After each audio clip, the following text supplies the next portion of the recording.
A small apple tree had been removed from the garden, having sprung up spontaneously, too close to the old stone wall. For too long now, Tulilem had been begging the gardeners not to cut it down, at least as long as it didn't threaten the wall.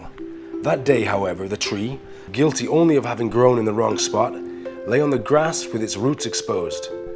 The prince had asked to pick the fruit before having the tree chopped down. For that very reason, a basket almost full of small apples was hidden among the fallen branches on the ground. Sulfurious could not honestly understand the reason for all that effort. Each small fruit seemed only half good. One side was golden, appearing ripe and succulent. The other side was pale and lifeless, dried up, as if facing the wall it had never seen the sunlight. It appeared as if this side sacrificed itself, gifting its nourishment to the other half. "Come, Sulfurious," said Tulilem, "help me pick the last ones." When they finished, Tulilem put the basket down on a bench and took out a knife. He began cutting the apples in half. Tulilem was piling the ripe halves on the grass while the withered, malnourished, almost lifeless halves were carefully placed back in the basket. "Can I ask what you're doing?" asked the confused Sulfurious. The prince took an apple and halved it in front of him. "See how these seeds are different? Compare the seeds of the ripe and the dead halves."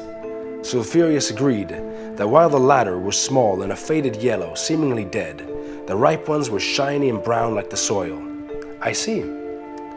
Tulilem continued, "These, although they seem dead, are very precious.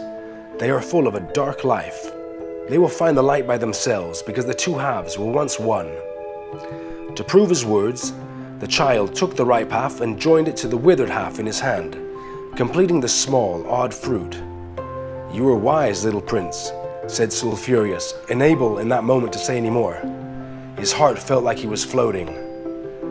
"Help me, we have to remove the seeds," Tulilem told the king while passing him a small knife. "Careful, don't let them fall. Here, we will collect them in this cloth." "What about the ripe sides?" asked the king, pointing to the others, cast aside on the grass. "The cooks will make a cider that will warm the knights' hearts during winter. They are tasty, try them."